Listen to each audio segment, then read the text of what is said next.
Hello and welcome to the Self-Recording Band podcast. I'm your host, Benedict Hein. If you're new to the show, welcome. If you're already a listener, thank you for coming back and hanging out with us again. A couple of episodes ago, or maybe it was the last one, I can't remember, probably not. So we recorded an episode on piano recordings and sparse types of arrangements. And in this episode, we briefly talked about using bus processing to glue things together and keep things a little more organic.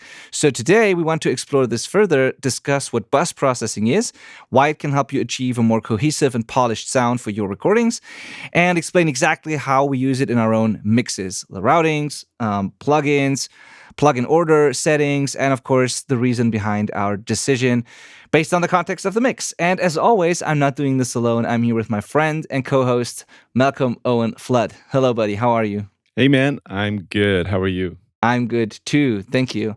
Finally, I'm back. Last week, I was completely knocked out, had a scarlet fever of all things, but I'm back feeling energized, fresh, and it's all good.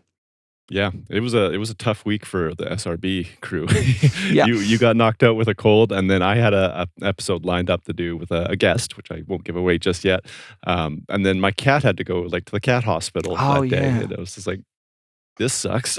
What happened? Everyone, Beasley right? the cat is okay. Yeah, She's doing better. Some meds and a big old vet bill later. We're back in action, but we're here. We're going to try and catch up on episodes, and we didn't miss a week yet again. So I'm still stoked on that. We're going strong. We're going strong, and we'll continue to do so. There's challenging times ahead too, because you're about to leave for 5, 6, 7 weeks, something like that. 5 weeks, I think. Yeah. But we got a nice reality show coming up, so I'm running around. Awesome. Yeah, we have a couple of episodes in the bag already, and then I have a few backup plans, so we're not gonna miss a week. This is not gonna happen. For sure. It's fascinating to me that I've never been that consistent with anything in my life. I'm pretty consistent with a lot of things, but that consistent with it's pretty insane. It's like episode 166, and we haven't missed a single week. It's 3 years now. Yeah. I'm very proud of it. It's one of those things that doesn't. I mean, nobody's life is going to change if we're a week late on an episode. But I just want to keep going. It's just important for some reason. Yeah, the streak. The streak. Totally. Hey, some music-related banter or industry-related banter. I would love to get your thoughts on. What do you think of all this Waves update plan stuff? Or not really? Sorry, that's not really what it should be called. Waves update plan isn't really the topic of the conversation. It's just Waves plugins and their whole new model and approach to going at that model in general. That was interesting. I'm assuming you know what I'm talking about. Yeah, I absolutely know what you're talking about, and I'm sure I have a pretty unpopular opinion because. Okay, so first, let me give everybody an idea, just in case they don't know what's going on. Maybe a week ago, Waves Audio, probably the biggest plugin manufacturer or developer, I should say, in the world ever. Mm-hmm. Would you agree with that? They got to be the biggest. I think so. Yeah, they are one of the oldest. They were the OGs. They developed and popular plugins. They made plugins popular, third-party plugins in the 90s. Yes. And it took a while for the others to catch up. So they were the first ones to do a good job. I'll give them that as well. It was they're the reason the plugin ecosystem exists the way it does, for sure. But what they used to be able to buy their plugins, for whatever amount, and then a few years ago they introduced this update plan where you had to pay to be able to get updates for so if they released a new version with some new features or whatever, if you had run out of your update plan, you would have to pay to update. It wasn't included anymore. Where a lot of software, if you buy it, you kind of just get lifetime updates, which is great. But then just a week ago, they released a subscription-only model where you could subscribe and get all their plugins, is my understanding. I don't know if there was different tiers or whatnot. 2 different tiers, yeah. 2 different tiers, okay. Where, you pay a monthly fee, so you don't own any of them. You just have to pay a monthly subscription to be able to have access to these plugins. Not my favorite way to do things, but it's what they did.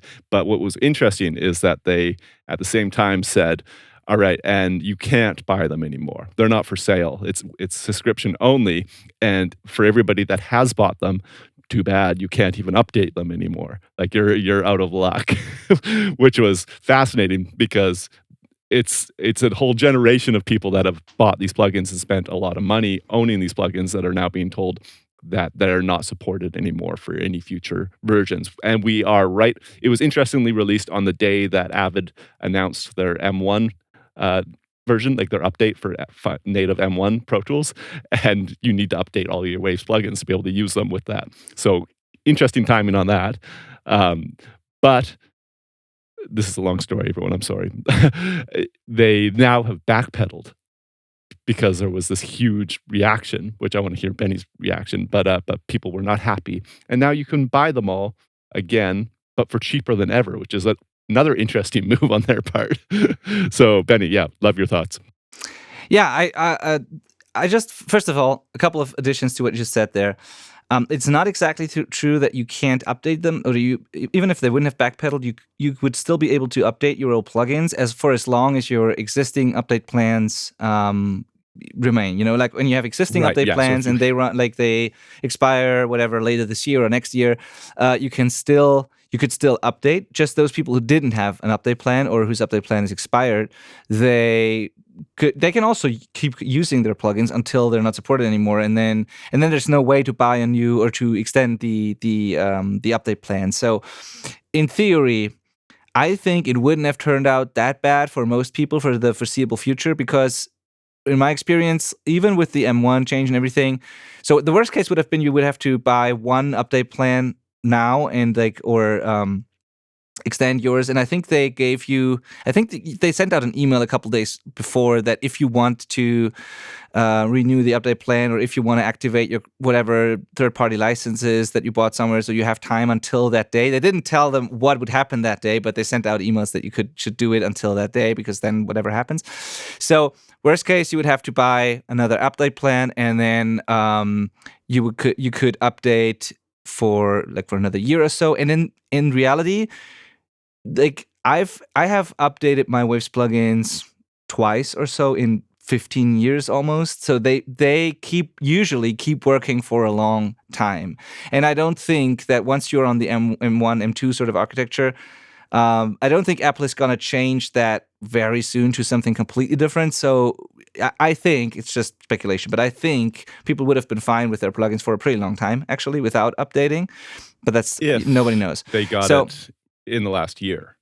Because otherwise they don't have that M1 version. So for me, all but two of my plugins, I'm probably a few hundred plugins, because I've got some big bundles that don't have an update plan. Yeah. So for those become, if they hadn't backpedaled here, there's no way for me to use those going forward without subscribing.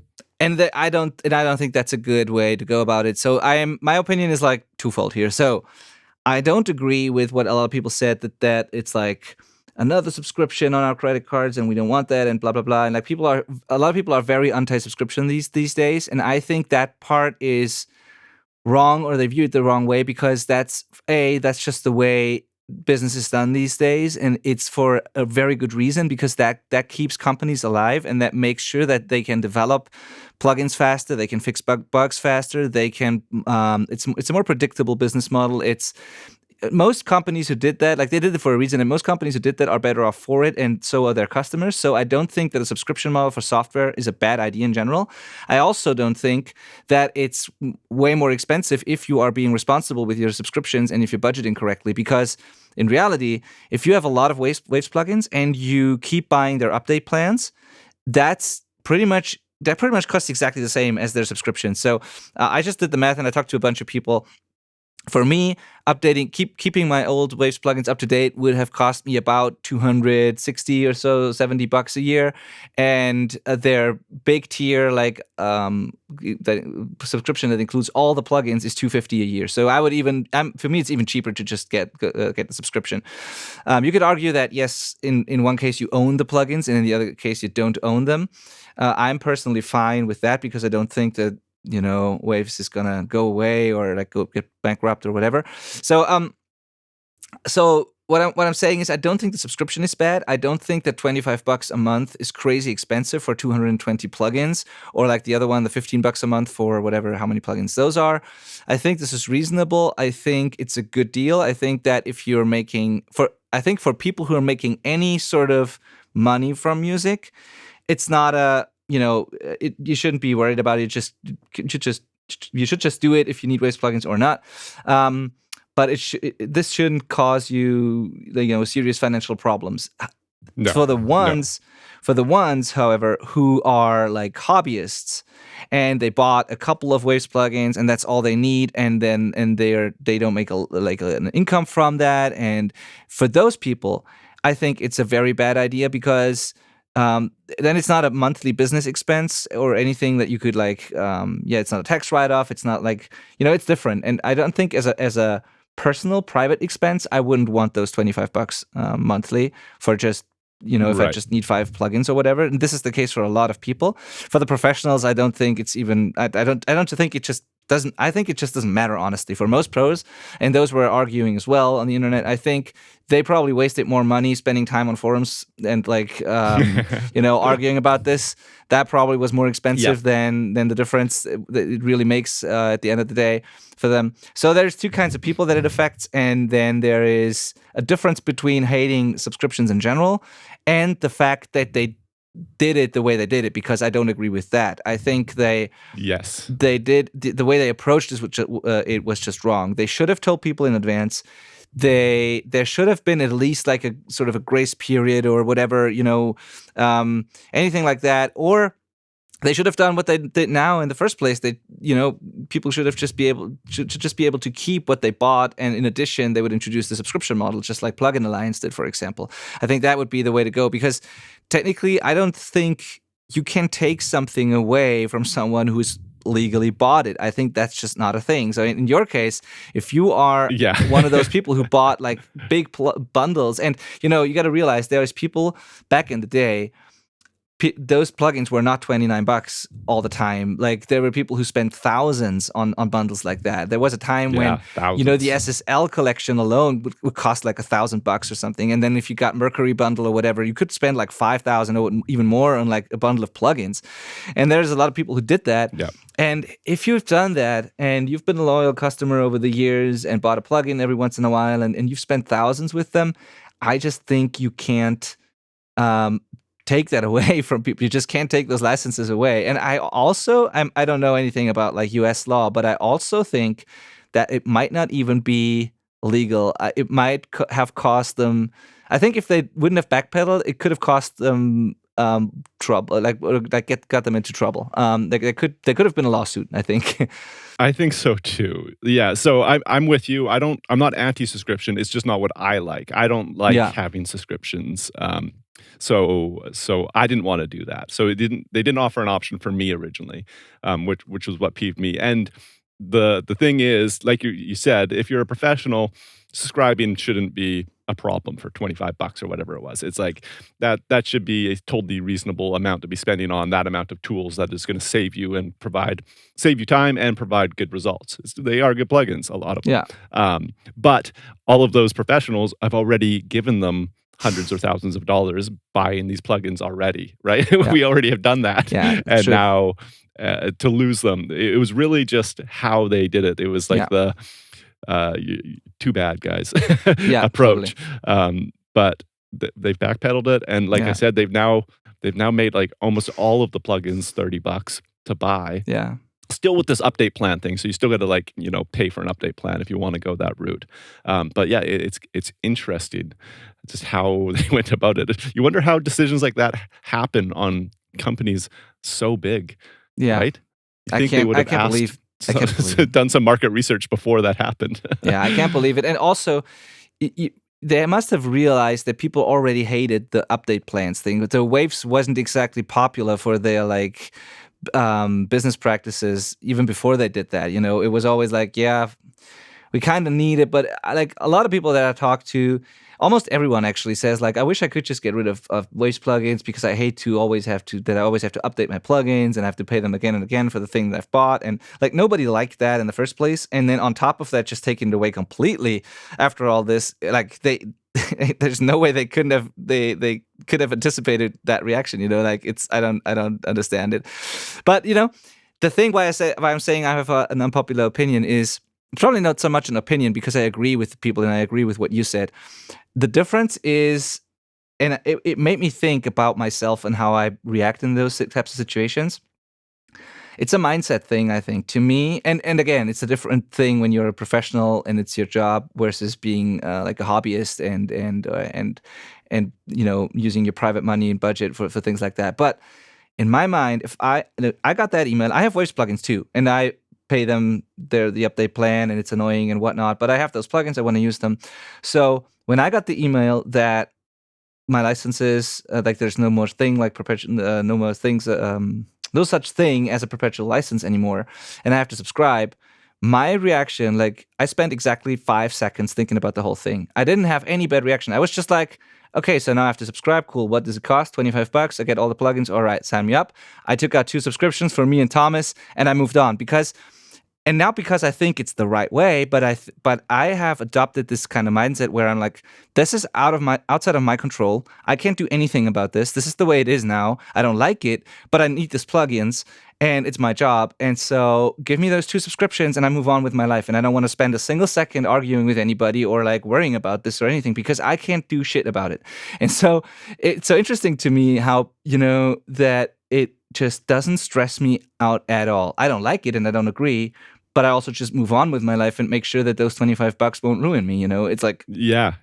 So everybody listening, this is why you should go and get your free one-on-one coaching call with Benny, because he's an absolute legend with stuff like this. So what's interesting though is I had a very similar reaction in that I was like, this is kind of funny. What the hell are they doing? All right, I'm done. And I just stopped. Like in my head, I don't own Waves plugins anymore. I'm not going to use them anymore. They're gone. And even funny now is that, so it's like the same solution that you had where I'm just like, okay, this is hilarious, done. But I just was, instead of subscribing, I'm just like, they're cut. They're gone. I'll just take them out of my plugin folder. And now what's funny though is even though they've backpedaled, I think I'm still done. I think I'm just going to not use them anymore. I'm just like, it's kind of simpler. I've removed some choices from my mixing process where it's just those don't exist anymore. I'll use something else I already have. So funny. But I did keep a pulse on it because, again, I did find it kind of entertaining, and I thought it'd be interesting to chat about on this podcast. Absolutely. And I think it was a total shit show. It was a total disaster the way they handled it. And I think, to me, bottom line, it's just what you did is just as fine because you just made a decision quickly and moved on. What matters is in those situations is not exactly which decision we take, but that a decision is made. In most situations in life, something happens, you can't control it, make a decision, move on. And a lot of people seem to think about that and, and tell all their friends about it and argue and, and stuff. And I'm like, either I decide to not use it anymore or I decide that I keep using it and then I just pay and then I do something else, and it's just important that some decision is made quickly and then you can move on. And this doesn't mean that I like what they've done, but it also means that I'm not going to spend the energy going online talking about this for days in all kinds of forums, like all those people did. So, but on the other hand, though, that's what probably caused them to backpedal, so I can't really say those people, what they did were wrong. The reaction is probably what caused it. And if everybody would be like me, nothing would have happened. So it was a huge win. Like people having that reaction and then them reacting with actually making the change that people were asking for that's a really good thing to happen in this industry where plugin manufacturers are going to be a little more cautious about how they treat their customer base now, which is, you're right. That's a really great thing. So thank you, everybody that did complain. Yes, absolutely. And again, maybe I would have complained if it would have affected me personally and not just my business. I only think about things like that because it's like a rational business decision type of thing. If it's my personal money and a hobby that I love to do, and then that's a different story. It's just, I'm talking from a different perspective here, Yeah. But an interesting thing to watch. I was just fascinated by how it went down and I'm fascinated by those business decisions that they made. And I can't believe this happened that way.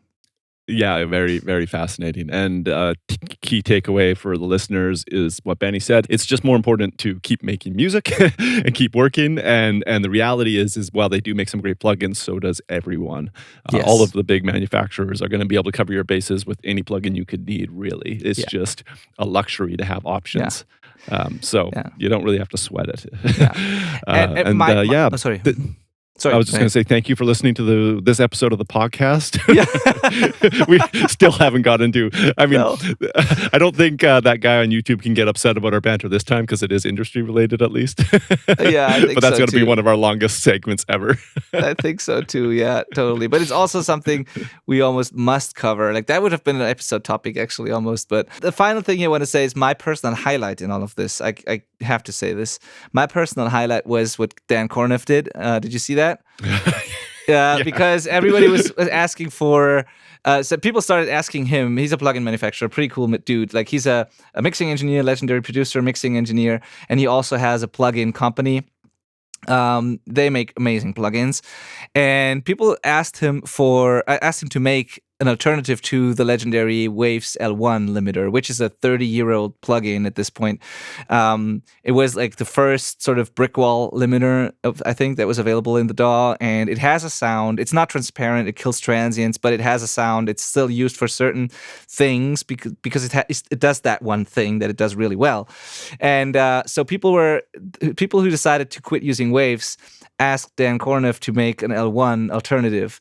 And like one day later, he came up with a prototype that was working, that was like apparently sounding pretty close, a similar user interface and all of that. And he really just went and did it immediately, and he called it the El Juan. The El Juan limiter, like the Spanish name, which is hilarious, the L1. And yeah, so I don't know if that's gonna be a thing if they were gonna release it, but it looks legit and it's a prototype, so we'll see. I didn't know that he actually went ahead and started coding it. I had no idea about didn't that. you see that?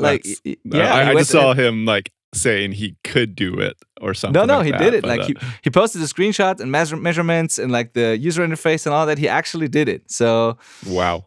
Yeah. Amazing. And then he said the ultimate troll move would be to offer it as a subscription only. That was what he said. That like that's what they got to do. I don't think they're gonna do that, but I don't know. Maybe it's free, maybe it's cheap, maybe it never sees maybe never comes to life. I don't know. But he's got to weigh the lawsuit risk. yeah. It's funny, that's fantastic. Yeah, very funny. There was some brutal like marketing ploys from other companies too. Like what did I think Waves Softtube, I'm pretty sure it was, sent out an email that was wave goodbye to subscription plans or something. Yes. Buy our perpetual licenses. Like, oh, that's so harsh. Oh yeah. Yeah, it was ruthless. Yeah.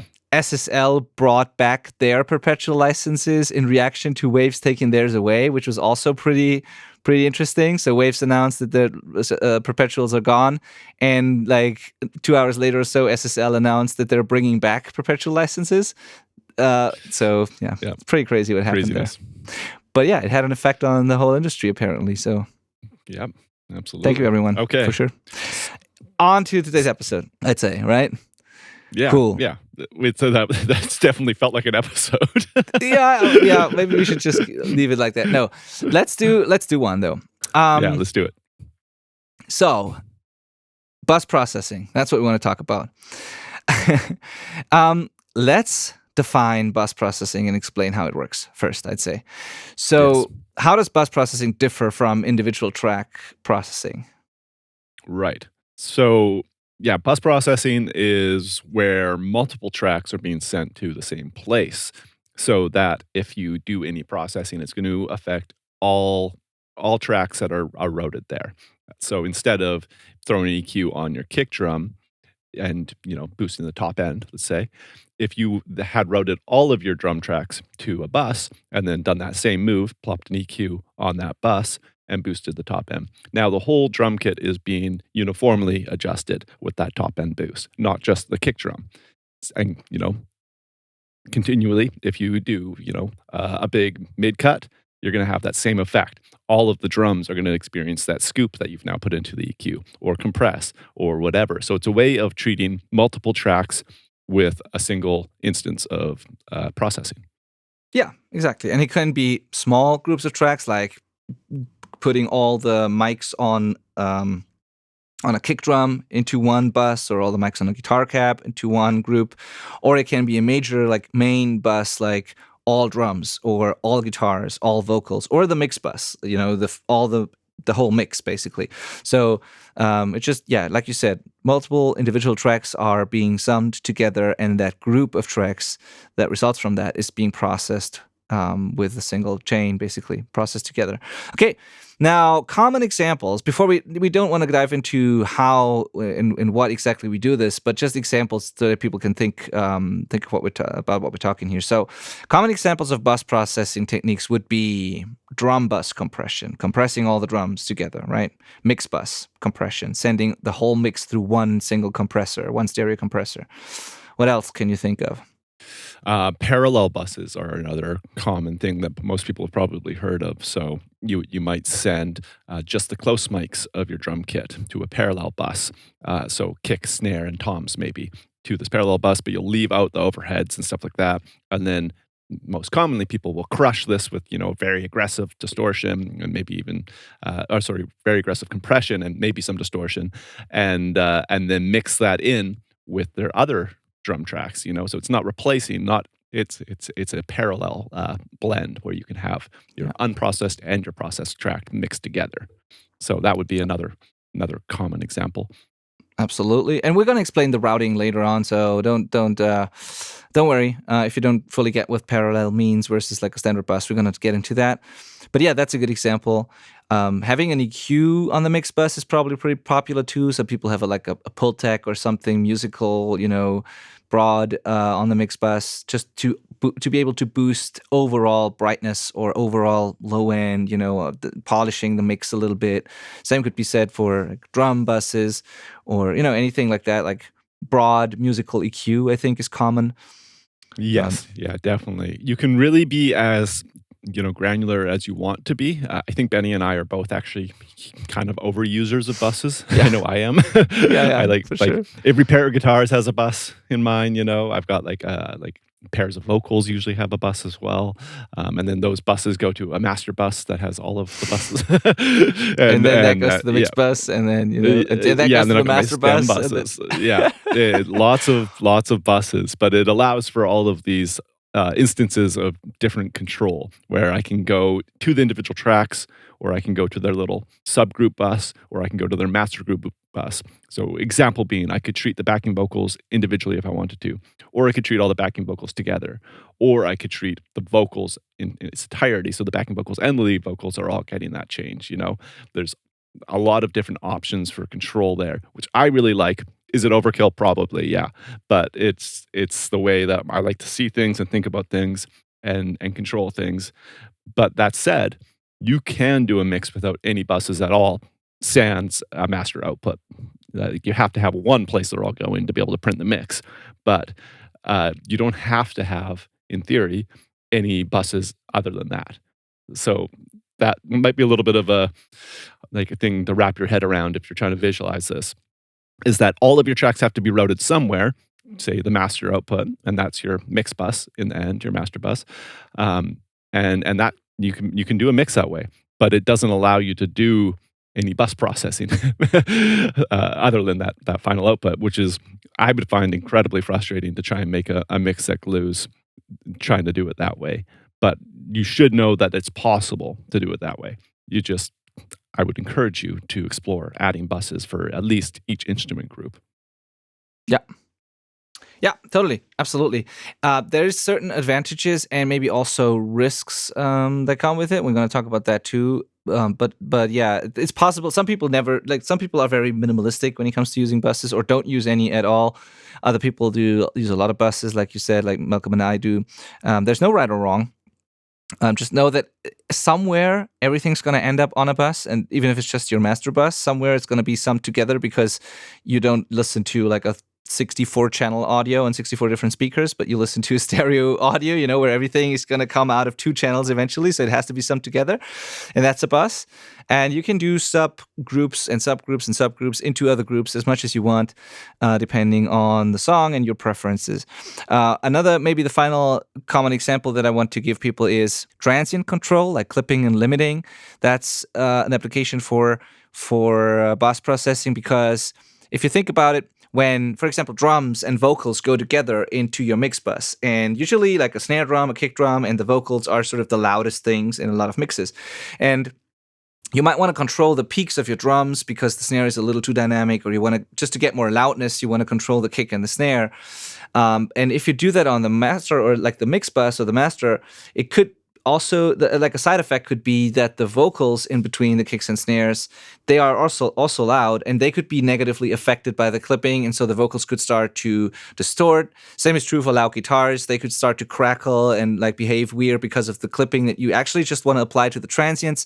And to avoid that, you could clip the drum bus very hard, and not so much a bus that has just the vocals, and then you mix them together, and then you have to do less limiting and less clipping on your actual mix bus because you've already controlled those drum transients without affecting anything else. So it just gives you the option to address certain problems on groups of instruments without negatively affecting the rest of your mix, basically. Yeah, that's a great technique for sure. That I can't really. It'd be very hard to do that without using bus processing. You'd have to go and try and manually do it to each track, which I don't think is going to yield better results necessarily. And it's a lot of extra processing and junk. Yeah, totally.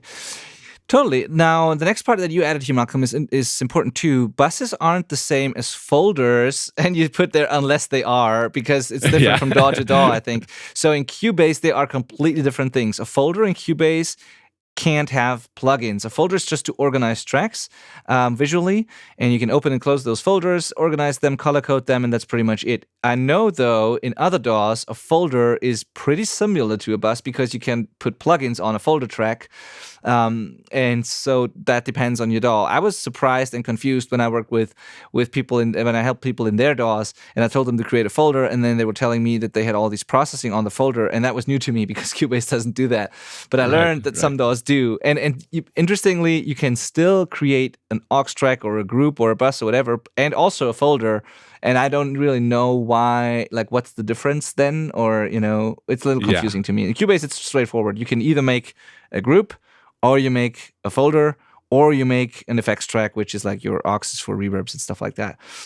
Pretty straightforward there, but not the same. In the case of Pro Tools, when you make a folder, you can make a routing folder, and a routing folder is essentially a bus. The advantage of a folder is that you can like collapse it and hide all your tracks kind of inside of it. It's just a folder is an organization structure, but some DAWs allow for routing through it, which means that folder is also acting as a bus, where you can apply processing, which I really like. I do love that workflow of my folders being my buses, because then it's just simple. It's the one and the same thing for me. But we want people to understand that they could be called a folder, they could be called an aux, they could be called a send and return, they could be called a bus. There's probably a name I'm forgetting, but they're probably all the same thing. It's basically a pair, like it can be mono too. It's either a single channel or a pair of channels that you can send any audio to, and no matter how much you send into it, it's going to be summed down, mixed down to that pair of channels or that one channel. And that's basically it. It's like a place where audio goes and ends up being 2 channels or 1 channel. And it can be parallel, it can be serial, it can be folder, aux, whatever. But it's always the same thing, just called differently. So one cool thing about folder routing buses, I guess, is that because of the organizational nature of them, the tracks that are being sent to that bus, to that folder bus, are nested inside of it. So it's visually, they're always together. Where with auxes, if you just manually create an aux and use that as the group send or aux processor, that doesn't have to be in your DAW at the same location as those tracks. because it's not nested in it. So you could just drag all of your auxes to one side of the DAW if you wanted and have them living in a totally different places.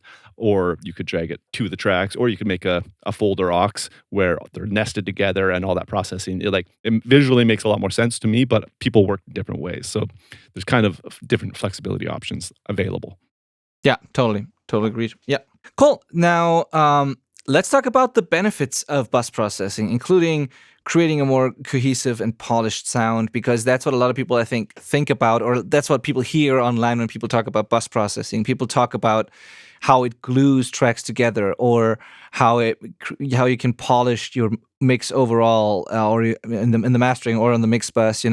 These types of things. It's not associated with surgical moves usually. It's more of a polish and glue thing and a character thing. And let's unpack what that actually means and why it is beneficial. Why it could be beneficial to do bus processing, and what are people trying to do with it. So here's an interesting way to think about it. If you set up a drum kit in a room, whatever room you're familiar with, let's go with that for this example, and you record the drums, they're all going to have characteristics that match that room. You can't avoid that. The room is going to impact those recordings. And that is similar to what bus processing is, because when you now throw an EQ on a bus with all of those same drum tracks routed to that bus, you are affecting all of the tracks uniformly with the same processing. So it's the same thing. It is these things being influenced equally, I guess. Kind of equally, because not everything hits it, I guess. Like if you got a limiter on a bus, not all the tracks might hit that limiter. But it just kind of does work that way. So that's why it results in glue, is because how you're shaping that EQ is affecting the whole image, and our ears perceive that as something that seems more cohesive. Does that make sense? Yeah, totally makes sense. True for EQ, also true for compression. If you compress drums and a bass, for example, together, they might feel a little disconnected before you do it, but once you compress them, the kick slightly ducks the bass, because the compressor reacts to the kick, but it attenuates the whole signal, so it also turns down the bass whenever the whole thing is turned down. So it seems like the kick is sort of pushing the bass away a little bit. Or if you have a mix bus compressor, every time the loud snare comes in, it kind of feels like it pushes into the mix a little bit, and everything moves with the drum groove. You do subtle things usually on a bus. You're not compressing you can, but usually when people use a mix bus compressor, they're not doing 10 dB of gain reduction. It's a 1, 2, 3 dB gain reduction thing, and it's subtle, but it makes the whole mix move a little bit with the groove of the song if you set it correctly. And that's, I think, what also creates glue, because it feels like the rest of the music is reacting to the drums in a way. And or if in the sense of we were talking about piano and vocals and sparse arrangement types of things. If you compress a piano and a vocal together, it's probably going to be not a very punchy, fast compression, but more of a slow musical leveling. But that also, when the vocal gets louder, it probably pushes into the piano a little bit, and there's an interaction between the two. There's a little bit of movement, and each compressor, especially if it's like a characterful, vintage compressor type of plugin or actual analog thing, it has a sound. It has just the box itself has a certain sound, and the more you drive it, the more obvious the sound gets. And this character is applied to all the elements, which is similar to what you just described when it comes to EQ decisions, that now your piano and the vocals share that same grit, that same characteristic, even though they might sound different to begin with, but now they have something in common. The harmonic structure is similar, and in a way it just makes it feel like it belongs together.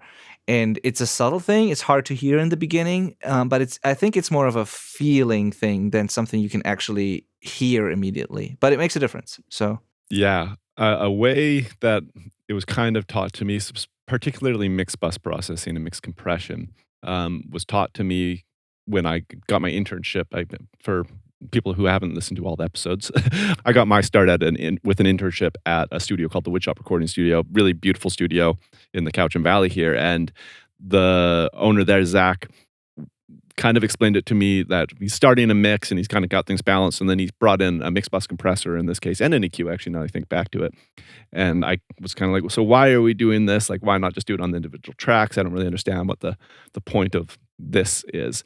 And he explained it as you have to kind of build a box to mix inside or to paint inside. If you picture it as if you're coloring in a mix, like a pencil, like a coloring book, you need to give yourself a canvas, and then that's what you mix within. Otherwise, there's no end in sight for it. So this way you're mixing into that processing and finding kind of the constraints of your canvas to do your mix within, which is a really great way to think about it that for me made a lot of sense.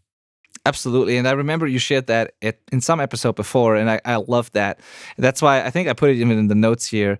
The frame sort of, it's the frame of your mix or whatever, but like, yeah, that canvas, that frame.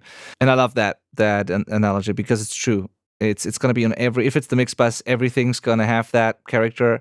And if you're mixing into this from the beginning, that is your canvas, and there's no way around it. That's what you have, and you have to work with that, and it's going to affect the way you paint. And so, and that can be really good or really bad. Exactly, we're going to get to that too. Cool. Now let's back to the benefits of like why it makes sense to use bus processing, because we will get to the how in a second. So. Other than like the gluing and all that, bus processing can, this is a good one, can help address common mixing problems quickly, such as muddy low end or a harsh high end. Not in the sense of like, I don't mean this like, it's not the same as like doing surgical correction moves where you notch out resonances. You could do that, but that's going to affect something negatively too, because not everything's going to have those same resonances typically. But more in the sense of, if something general is wrong with the mix, if you just feel like that everything feels kind of muddy, that could be because it's a live off the floor recording in a room, and that room has a certain problem, and so all the mics suffer from that, and there's just too much 300 hertz in that room or whatever, and everything just sounds a little muddy. Now, instead of doing that same tweak to every single channel, you could just clean it up on the bus, make some room there, and voila, you have a more, open mid-range and like more clarity, less mud. That could be an application. Or if everything is super dark because there's foam all over the walls, it's a super dry, overly treated, room, and everything's just too dark, there's probably no harm. Like, you can probably cause no harm by just boosting with a broad musical shelf EQ and making everything a little brighter. It's a quick way to fix general problems. Or if you're done mixing, because there's two approaches. You can mix into your bus processing, or you can apply it at the end. There's two different approaches, but I do both. But an example for doing it at the end would be, I'm done with my mix, and I like all my decisions. I don't want to go back and change anything, but I feel like a mastering engineer would listen to a song. I feel like overall it's a little harsh. There's a little too much, 2K, 3K, 4K, something like that, the upper mid-range. And instead of sometimes I try and find the reason for it, but sometimes the quick and easy way that just does the job is to go to the mix bus, my EQ there, and just do a little 1.5 dB sort of scoop there, and all of a sudden it's less harsh, everything sits better, perfect, done. And it's similar to what a mastering engineer would do, So sometimes there's a problem with the whole mix, and you can just fix it quickly on a bus, and you don't have to undo any of your mixing decisions. Which could cause a chain reaction, in all kinds of ways. And so, definitely, it's very powerful in that when you're making decisions with a bus, you are listening in context by the nature of what you're doing, because you're not going to solo a track and then make an adjustment on a bus because you're not hearing everything that's going on there. So you are listening in context, which is very, very recommended and very hard to actually put into practice when you're getting started, because you hear a problem and you want to just solo that and make the change. But it really doesn't matter how it sounds in solo. It only matters how it sounds in full context. So it's very good for that. We're purposely skirting around the topic and technique of top-down mixing a little bit. Like, we're kind of touching on it, but we plan to have our next episode be entirely about top-down mixing. Just heads up, so stick around for that one. But yeah, bus processing is what top-down mixing is built around, of course. So it can be very helpful. But just like you said, if you were to go and make individual changes rather than just doing it on the mix bus, that there could be chain reactions by doing that.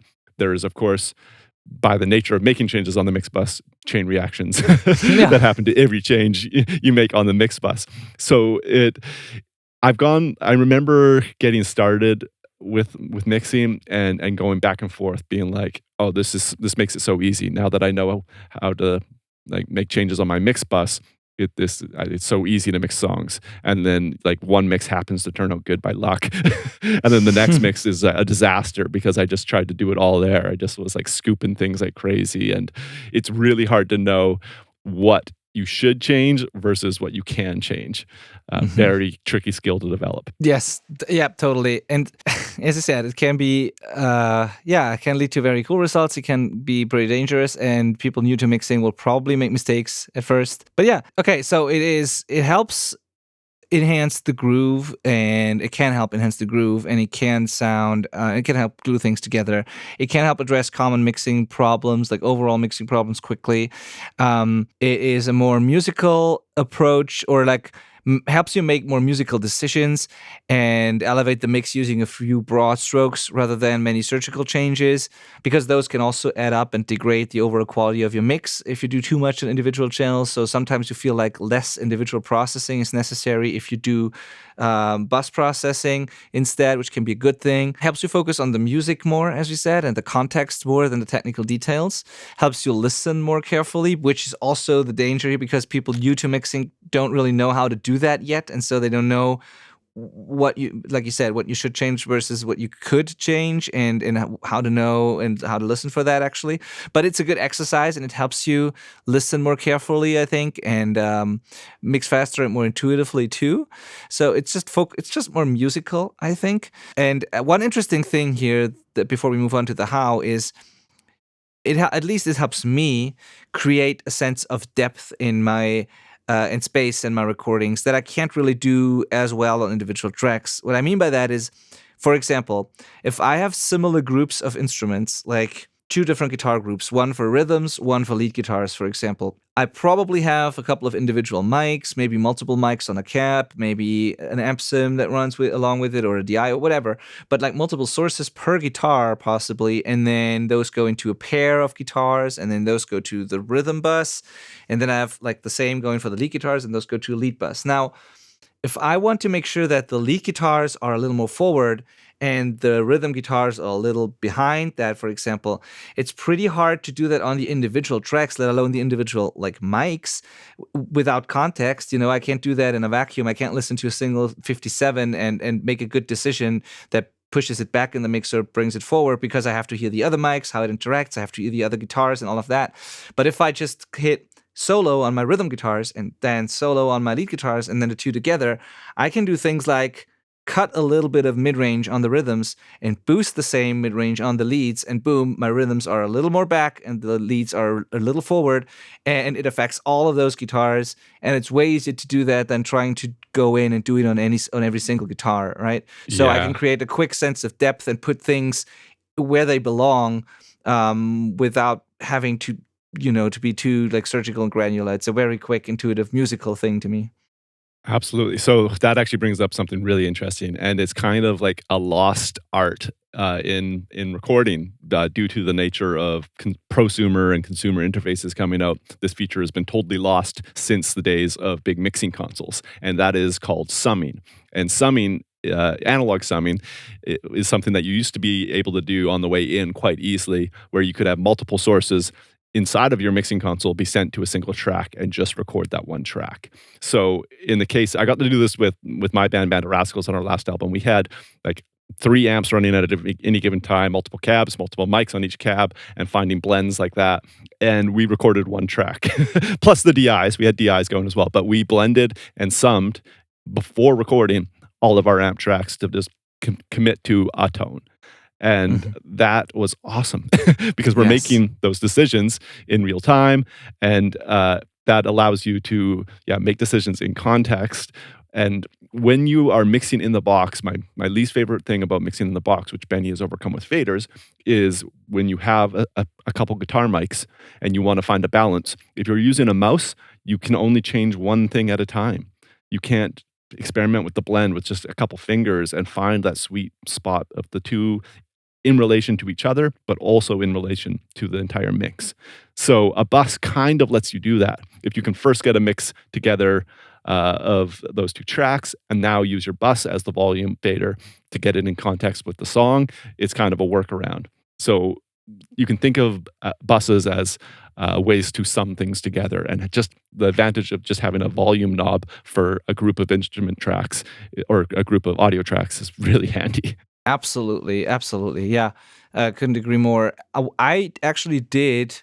I didn't do summing, like analog summing, but I treated when I had my 16-channel controller. I treated it like an analog console. And hear me out; it's of course not the same. But I used to have a 16-channel controller, and I tried what people do who use analog summing, which is you got to find a way to sum the tracks in the DAW first. So to reduce your 168 channel session down to 16 pairs of channels in some way. And then so that you can send those out to your 16 channels that you have available on your summing device or whatever. And what I did with my controller was I tried the same thing. I tried to limit myself to like 16 groups. And no matter how many tracks the session had, I tried to bring it down inside the DAW before I really start mixing to those 16 groups. I still have access to the individual tracks if I need to, but I try to do something like to end up with something like kick, snare, toms, kit, rooms, bass, guitar left, guitar right, lead guitar, main vocals, so on and so forth until I arrive at the backing vocals. And I tried to break it down into 16 tracks, and those were and then I put those on my 16 faders here. And I tried, which brings us to top-down mixing, which we cover in the next episode. I tried to do the bulk of my mixing on those 16 faders and only go back to the individual ones if I really need to. But I did my best to create a good balance on those first. Maybe do some corrections if something's really wrong, clean it up a little bit. But then I won't touch it again. And I was working from those 16 faders most of the time. And this was a really good exercise and so much fun to mix because you don't have to think about these 3 mics and then doubles of the guitar and whatever. I just have guitar left, guitar right, and perfect, and then I can balance that against my cymbals, and it's such a fun way to mix. So yeah, I love that. That's such a great way to do it. And I could see it being very enjoyable as well.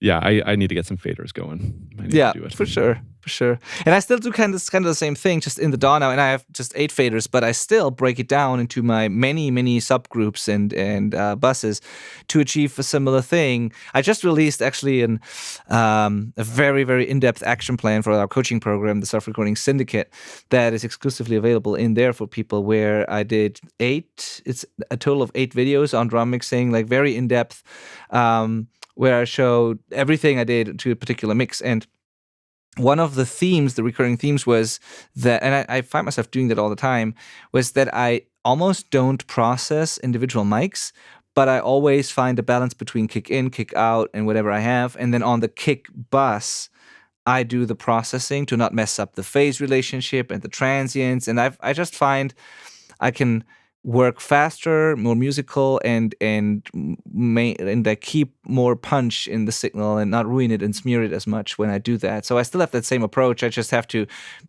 switch between 2 8-channel fader banks now versus having 16 faders. But I still like to work that way and do that on the buses. Yeah, a lot of like the big legends of mixing work in a similar style, right? Where they, of course, are taking advantage of in the box stuff, but they've also got maybe a console with their groups summed out, so that they can also mix with their hands. Yeah, and CLA or whoever, even if they have an SSL, they might just have 32 channels or something, or 48 channels. I think in his case it's 48 or whatever. I might be wrong, but like definitely not 180 or 500. No. So they have to commit in the box before he can even send it out to his console. And I don't think he goes back much after he's done that. I think he's just driving the console and he's mixing there, and that's it. Yeah, wild. Yeah. Okay, cool. Now, some practical tips and techniques for implementing bus processing in your mixes. Like, how do we actually use it? Examples, real life examples. Let's start by how to set up bus processing and how to route your tracks to the buses. We kind of touched on that a little bit, but I think I can only speak for Cubase, but I think it's pretty similar in all kinds of DAWs. You start out recording to individual tracks. So you create a bunch of audio tracks, you assign an input, you record, and then you have a waveform, some sort of waveform display on all these tracks, like events or regions or whatever they are called. These are audio tracks. And then you can create a different type of track, which could be called aux track, group track, folder, bus, anything like that.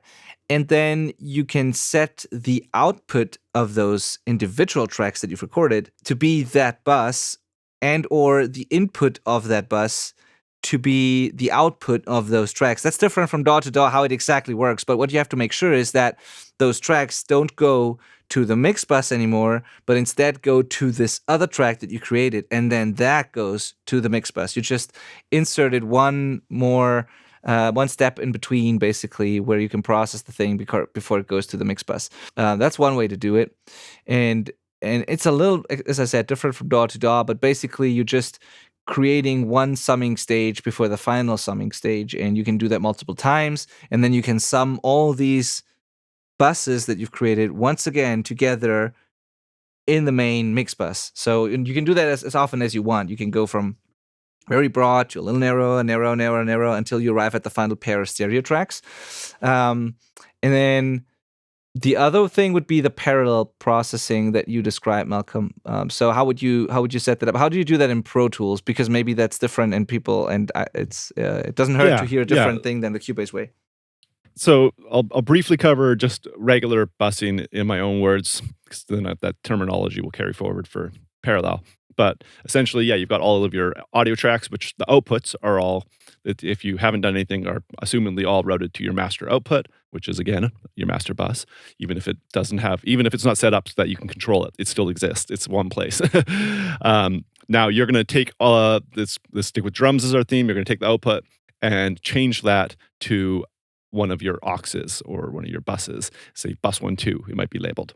And that is now your drum bus. And you can rename that, or you can just leave it titled bus 1, 2. So you've now effectively created a drum bus, which is fantastic. Yep. Congratulations. But if you wanted to have a parallel bus for just your kick and snare, so you could crush that, you would then need to, there's two ways actually, I think of it. You can make another bus and have the output of that kick and the snare sent to both your drum bus and this parallel, this extra bus. And now there's hopefully two aux tracks living in your session that you can control the faders of. That's one way of doing it. Or you can use your sends and returns, and you make a send on those two tracks, your kick and your snare, that goes to this new bus as well. Different ways of doing the same job, and really hard to visualize on a podcast, I'm positive. But now you're going to end up with this the main thing about a parallel bus is that you can blend it. So it's not the only place that those tracks are being sent. So if you mute your parallel bus, the output that they were going to, your master output in the original case, is still happening. And if you mute that, you've got no sound, but then you could unmute your parallel bus and it's back, right? So it's always going to exist in conjunction with your existing buses. Yep. Perfectly well explained. I think that makes total sense. And I think parallel processing is something where you have to try to follow along with what Malcolm just said, and do it once and then you'll get it. You have to do it and it will become obvious. It's sometimes hard to grasp maybe when you just hear it, but as soon as you've done it and you see it in front of you and you hear it and the first time you've balanced the two faders, you got to get it. Yeah, it's hilarious how long it took me to get. It's kind of like learning to tie your shoes. That you're like, why is this so hard? And then hopefully by now it's not hard to tie your shoes anymore. But it just was like I had to just keep watching YouTube videos and be like, all right, then they did this and then they did this and then it just clicked one day and I was like, Yeah, easy. Yeah. It's the same thing I've already been doing, just in parallel. Duh. Yeah. What helps me is to draw simple signal flow lines on just on a piece of paper. That helps totally. Like I draw like, 4, like lines. Those are my 4 channels. And then I draw like cables to one line, which is my bus. So those 4 channels now end up in one bus. And then I just draw another line for my parallel bus and another 4 cables to that. And then I connect the final 2 to one, and now I get the parallel bus. You start with flow 4. Chart. Nice. Sorry? Yeah, flow chart. Yeah. You start with 4, you connect all of those so that they end up at 1, then you create another one, and again, all 4 with 4 additional cables to that, and then you connect the final 2 to one final one, and that's your parallel routing. And now you can balance the 2 against each other. And if I can visualize it like that or draw it, then it helps me understand it a little better. Yeah, and the beauty of all this is because it's kind of time consuming, which is my least favorite part about it. But once you find a setup that you really enjoy working with, like say that bus compression, having a parallel bus compression bus in addition to your drum bus is something that you really like, that just really works well for your mind and how you think about mixing and your workflow. You just save a template of that and you just never have to make it again. It always exists in every new session you make. That is super key. I haven't made a bus in ages because they just all exist there, whether I plan to use them or not. I just have them ready. Me too. Same thing. Yeah. By the way, if you want to see what that actually looks like, the routing and how I set it up with the buses and all that we just talked about, even the plugins on the buses, the bus processing, the routing, everything, parallel buses, so on and so forth, you can go to the selfrecordingband.com/session template, and then there you go. And it's a free video, a free in-depth video walkthrough where I show you exactly what my template looks like, what I use. It's not my current one, but it's pretty similar still. And I think this will explain all of what we just said in a visual way and makes it clear to you. So go to the selfrecordingband.com/session template and just get that for free. All right. So there's not much more to say actually, but I mean, let's just go quickly about some actionable things that we actually do. So, you know now how to set up a bus and what parallel processing is. Now, selecting the right processing tools and plugins for your buses. This is very individual, but I think most people will agree that there are certain tools that tend to work well on buses, and there are certain tools that people are more likely to use on individual channels. You can use everything on everything, but I think there are some very common things that are typically used on buses, or some categories of tools and plugins that are typically used on certain buses. So I don't know if you would agree there, Malcolm, but I there's some tools that come to mind when I think about bus processing that just lend themselves well to that type of job. Absolutely. So, yeah, I just had an interesting thought because I feel like most people have made a reverb send, but maybe haven't yet made a parallel drum bus, and they're the same thing. Yeah. Right? Like it's a place you're sending, like you say, it's a vocal reverb send you've made. You're sending your vocal there and it's coming back wet, 100% wet in that case. But that is a parallel bus. Yeah. So just wanted to quickly get that out there, that if you've done that, you've already accomplished a parallel bus. Agreed. Absolutely. Good thought.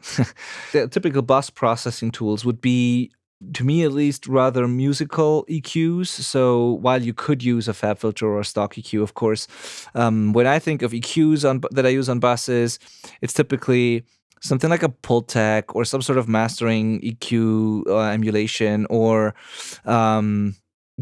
something that has a character to it, that has a saturation, not just a clean boost and cut usually, and then something that has broad musical curves so that I can do an overall brightness boost or low end boost, something like that. That's what I mostly use on buses when it comes to EQ. So I paint with broad strokes there rather than do surgical moves. When it comes to compression, it depends on the source. So drum compression would be pretty similar to what I would use on a bus compression thing. So something VCA, relatively quick and punchy. But this is also genre dependent. This is just because I work on heavy and music and rock a lot. So something like an SSL compressor would be my choice for mix bus, but also drum bus compression. then I don't know. Do you have any go-tos on like guitars or vocals or even different choices on drums or whatever? Well, little pro tip for everyone is that if the plugin is a bus plugin, that's a good clue. Yeah. So bus compressors and bus EQs, they Yeah. usually work pretty good in those settings. Yeah. You're right. And if you don't like, I can't really think of an instance where I'm making a bus where I don't plan to use at least one of those things. So that's kind of interesting. Yeah. Yeah, so for me, bus compression and an EQ are very common to live there. I also like to group distort things.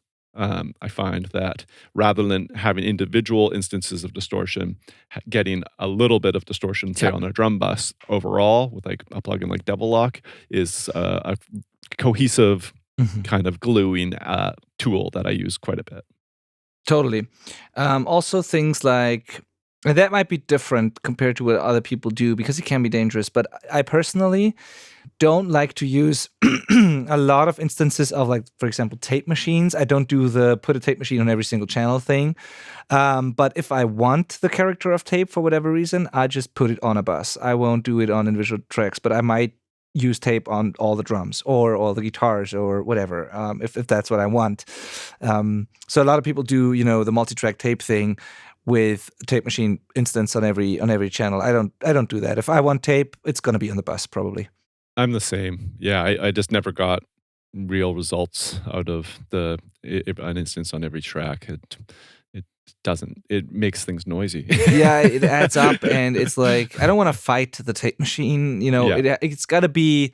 I mean, I don't, never say never. That might be the odd production where this is the vibe, but it doesn't make things easier for sure. So I don't see a reason to do it, and I can get the exact amount and type of saturation I want on specific things without having to use it on everything. So Yeah, and another reminder, everyone, that different doesn't equal better. Yeah. So if you're new to this and you haven't really developed your ear for recognizing that difference between different and better, when you hear the plugin of the YouTube video of them putting it on every track and then they bypass them on and off, it does sound different, but does it sound better on each of those tracks? That's the question, and it's really hard to hear. Totally, yeah. Another thing I like to use on buses, and that might be different from what you do, Malcolm. I don't know, but maybe not.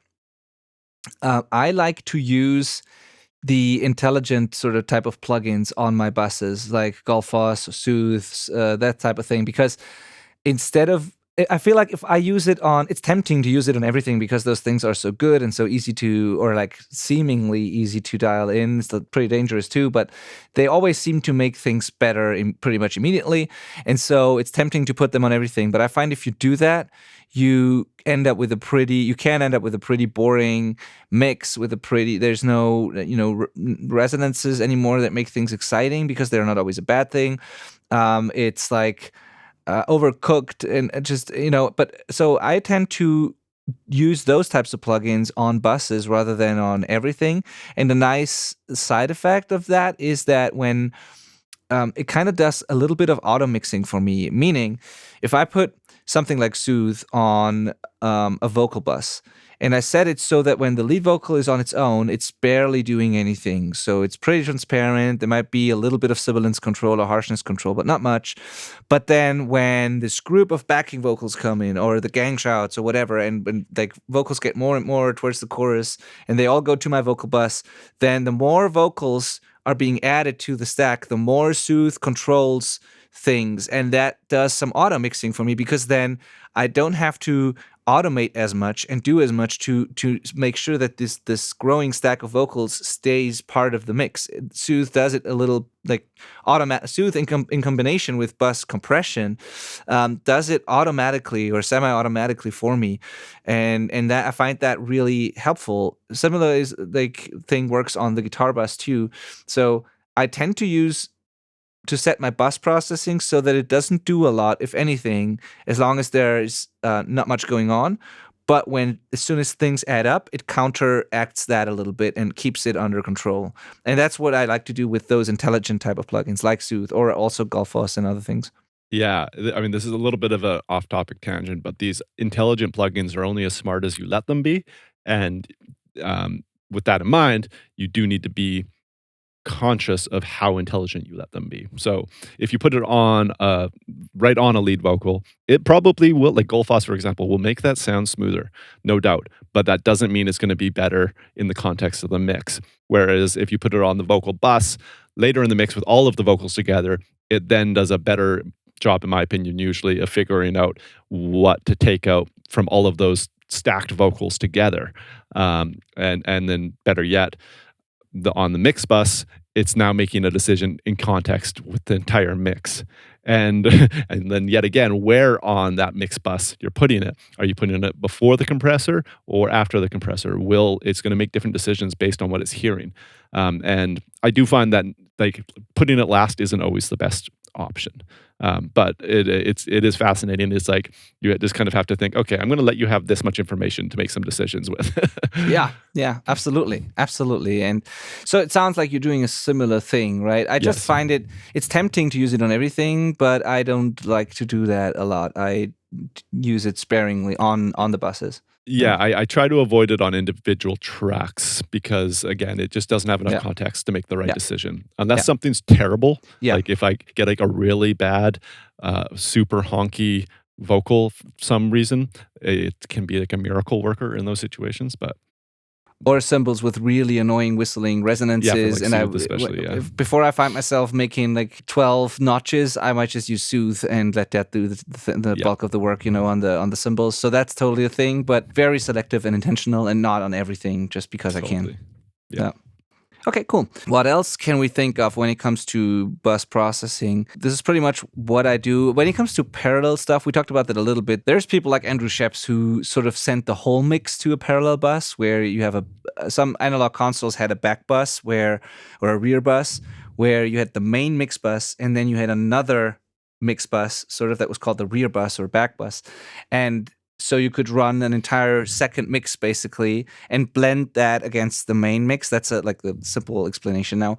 And what Andrew Sheps, for example, did for a while, and a couple people tried to do that too then, was, and I don't know if he still does it, but he had a pair of 1176s, very characterful, distorting compressors set to super fast, aggressive settings on that rear bus, and he would send parts of the mix and oftentimes the whole mix except kick and vocals, I think, or drums and vocals, but like bass, guitars, synths, all of that, into that rear bus, and he would blend it with the rest. And then and then he would add character to like mid-range instruments, for example. Or he would also get this auto feature, but I think I explained it wrong now. The auto feature was, I think he sent guitars and vocals, but not the drums, to that rear bus sometimes, so that when the vocal gets louder, it ducks the guitars, but the drum groove stays the same, sort of, so he would compress the guitars, the mid-range instruments, and the vocals together on a parallel bus, but would exclude the drums, advanced techniques like that. And I don't think this is where most people should start, but I'm just saying what is possible and how to think about it. So it's either about controlling dynamics or about shaping the frequency spectrum, the frequency response of something, or it's about gluing things together because the processing makes things move together or imparts like a certain character to something, or it's about adding a certain flavor to a whole group of instruments or the whole mix. Those are the main applications. You either want to control dynamics or shape the sound when it comes to frequencies, or add this character to it. I'll add that. I mean, you kind of covered this with the tape machine topic, but it's buses are where I use my color boxes as well. Mm-hmm. So like there's a Shadow Hills compressor that sometimes I don't use the compressor. It's just got like little kind of EQ circuits that you can engage that sound really good. Or the AIP by Cornef Audio, who we mentioned earlier. On electric guitars, that's going to live on my electric guitar bus every single time. Yes. Because I like the little color box that it has. Like it just imparts a color that I find pleasing on guitars. Almost every time. Yeah, totally. And the important thing to add is that what we use, and we said it before, but I want to say it again, what we use on our buses is highly, it's based on the context of the mix and of the song. So we say we have go-tos and we say we usually do this or that, but any of those things that we mentioned could be completely bypassed or removed in a certain session because it just doesn't fit that vibe. It's like there's never a right or wrong. It's starting points and things we generally tend to like, but it's always, especially on buses, based on the context of the song, the music, and you could say some of those tools are maybe part of our sound. So we try to mix into those, and we get to that in the next episode. And it's something that we have on many of our mixes, and it's kind of the way we mix. It's like when someone has a console and they always mix on that console, that sound is going to be part of everything they do, right? So we have similar things in our template that are almost always going to stay there. But individual compressors and EQs can totally come and go and change over time. And I think that it's very important for you to experiment, to keep experimenting and learning to listen and trust your ears when using bus processing. And you have to experiment and compare a lot of tools, I think, until you find your go-to chains. Because especially on buses, the gear selection really matters. Because that color, whatever you end up choosing, will be on everything. Like everything, or big groups of instruments at least, will go through these plugins, so they will color your mix a lot. So you'll have to really compare a lot of tools, find your go-tos, and remember that you're affecting big parts of the mix and the overall color of your song. Versus like choosing a different EQ on an individual mic of a guitar cab is not gonna, the moves you make with that EQ are going to be more important than the choice of EQ. But on a bus, the choice of the plugin can cause everything to sound completely different depending on what you use. Same with compression. And so I think gear selection matters here. And you just have to keep learning, improving, switch things up every once in a while. And like Malcolm said, it's the frame of your mix, the canvas, the filter you're listening through while you're crafting your mix. It's super important. It's not just that you're adding this character to everything. It's also that you're listening through it all the time. So it's like putting a filter on your music that you are just listening to and making decisions based on that. So just keep that in mind and try many different things until you arrive at something that you feel like it fits your aesthetic and the music you're working on. Yeah, don't go by the plugins we mentioned, because that's just not a sure thing for you at all. No. But let's bring it full circle back to the waves conversation. It's like, all right, just move on, use the tool you already have. Yeah. It's going to be fine. Nobody called me up after I got that Cornef audio plugin and said, man, your guitars are sounding really good now. Nobody's called. Nope, that didn't happen to me either. I have to say, though, every single time, that's really the thing.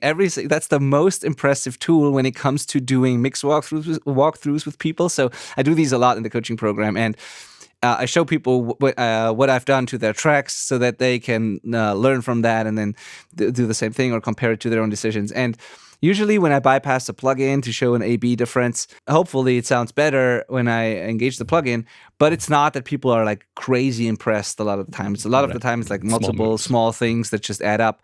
But with that Cornef plugin, that's the one thing where every single time I just hit bypass on that thing, everyone goes, that's insane, because they hear the guitar, it sounds fine. Then I turn the plugin off, and all you hear is and like all kinds of resonances. Yeah. And so that is really impressive. That really impresses people, but they've never called. They just realize as soon as I show them, right? So that's funny. That's super funny. So maybe buy the Cornef Audio AIP, but that's the only one. Dan, if you're listening, we want that L1. L1, yeah, exactly. Yeah, totally. Cool. Now, and there, there's no right or wrong. If you do the experimenting and you find that you don't like bus processing at all for whatever reason, or multiple buses, and all you want to have is like a few individual tracks and then your mix bus because you might not have like huge arrangements or whatever, that's totally fine. More power to you. Just try it, see if it works. And if you can't make it work, there's nothing wrong with just summing 16 channels into 2 channels, and that's it. That's totally fine and has been done for ages and works super well. So it's just another tool in your mixing toolbox. Should be used in conjunction with other techniques. So it doesn't mean that we don't process individual tracks either. We do a combination of all of that, whatever the track needs. And to achieve the best possible result, you have to learn those things, experiment with it, and then find your own way of doing it. Yeah. I spent years just with a drum bus. That was my only bus. I guess other than effects buses, they existed, and my master bus, of course. But it was a drum bus was the only group bus I used for years and years. And I definitely like using buses a lot now, but back then I didn't really see the reason, and I was still getting results. So it's not going to kind of make or break it. But experiment with what workflow works best for you. And I would say that I wish I did it sooner. I think it was partially laziness and partially confusion about routing that stopped me from doing it sooner. So just tackle it head on, try it out. I wonder what people like, whatever Glyn Johns in the 60s or 70s would have said to a conversation like this, where all they had was like the EMI consoles with 8 faders and one bus, and that's it. Like it was like that's so crazy that we have that everyone with the half decent laptop has these things available now and can do crazy things like that. I like regularly have like 250 tracks going. Yeah. So nuts. Yeah. Totally. All right. But yeah, hey, next week we're going to talk about top-down mixing. So subscribe if you haven't already, because that's going to be a super fun chat. Very relevant to this because buses are all about top-down mixing. Totally. Yeah, see you then. And if you got any value out of out of the past episodes and this episode, then share this podcast with your friends, please. Make a screenshot, share it on socials, tag us at Malcolm Owen Flood, at Benedictine. We really appreciate that. We reshare, we comment, we react and respond. Send us your questions. We really, really, really appreciate that. So thank you for being a listener, and see you next week. See you next one. Bye.